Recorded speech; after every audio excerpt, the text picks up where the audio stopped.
It's John Pollock here alongside John Ramdeen and Robin Black, and we are chatting about the UFC's Bantamweight division, which recently crowned a new champion in Cody Garbrandt, and there appeared to be two options. It's either the rematch with Dominick Cruz or the fight with TJ Dillashaw, unless you ask Cody Garbrandt, and therefore he's looking much beyond 135 pounds. But whenever you get a new champion, John, it does present a lot of new and interesting fights, those two being the key ones we expect to be for the title next. Yeah, and I think that makes sense right now because, you know, there's some heat between TJ Dillashaw and the current champion Cody Garbrandt. You have some heat between TJ Dillashaw and the former champion Dominick Cruz. So that's going on, and of course Dominick Cruz just losing his championship to the youngster Cody Garbrandt. But I think all the other players at 135 pounds, they're interesting as well. You know, you have the Aljamain Sterlings, you have the Brian Caraways, you have the Thomas Almeidas, and all of these guys just playing their role. John Dodson, he's a guy, because of his history and how, you know, he can compete at 135 pounds or 125 pounds. I think this is what you need to focus on. Jimmy Rivera as well. This guy's got an incredible record. The UFC needs to push this guy. So I think 135 pounds right now, very, very interesting. But those are the three most interesting when you think of Cody Garbrandt, Dominick Cruz, and TJ Dillashaw. But Garbrandt and TJ Dillashaw, awesome stuff. Yeah, those three, that's a violent three-way right there.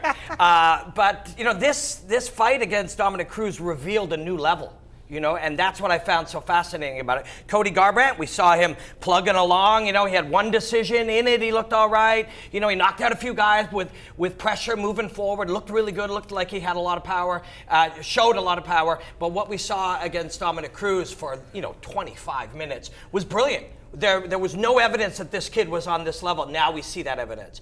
If Dom wants to fight him again, if Dom is in, you know, mentally in the state where focusing on regaining his title is his thing, then that's a fight that makes sense. But I get the feeling he's not. I get the feeling he has a lot of things going on in his life. I get the feeling he'd like to go in and develop a new level of his own, which leaves TJ Dillashaw. And that fight is incredible because we know Dillashaw is on that level. We didn't know Garbrandt was, and now we need to see who's where between these two.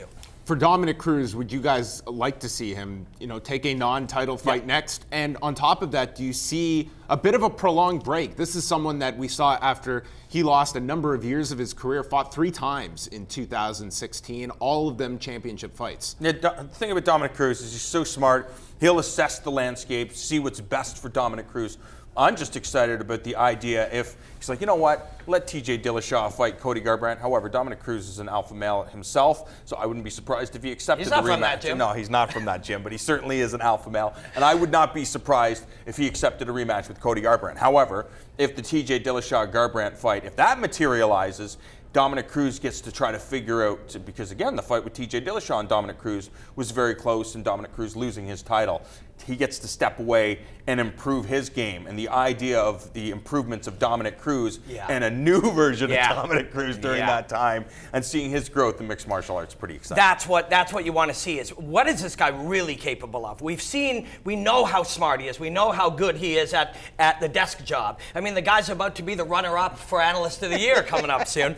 And we know what a brilliant fighter he is. But what level can he reach? Because he had seemed to reach where he was in his evolution, where he was going to get. But now that he's lost and now that he's tasted something different, that might, you know, give him that new layer of that S curve to go even further. That's what we want to see. Do you believe that would be a move? You know, I know that he dedicates his entire career and the props to Eric Del Fierro, who's helped him become a UFC champion, and all his training partners there.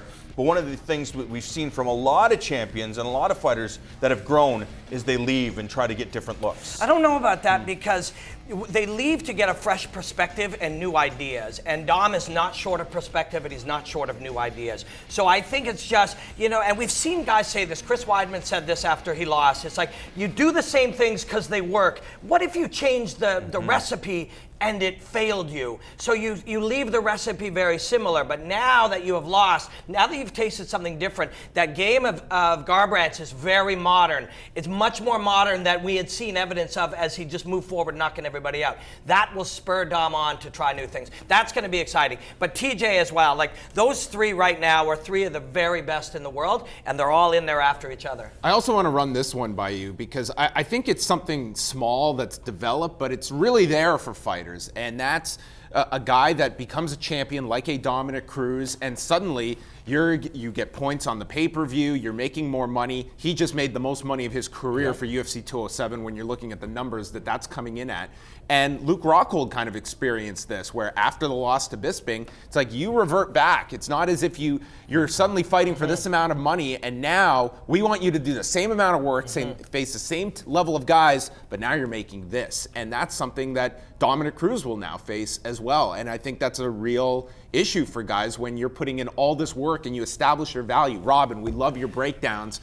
We now want you to do that for half the amount that you're making. Yeah. That's tough for guys to take mentally, and every guy is going to be different. And even, not just the same thing you were doing, it's going to be harder. The fighters are harder, they're better. Cody Garbrandt, we know it looks like his life can go like this, the fights, the future, his own growth. He's so young.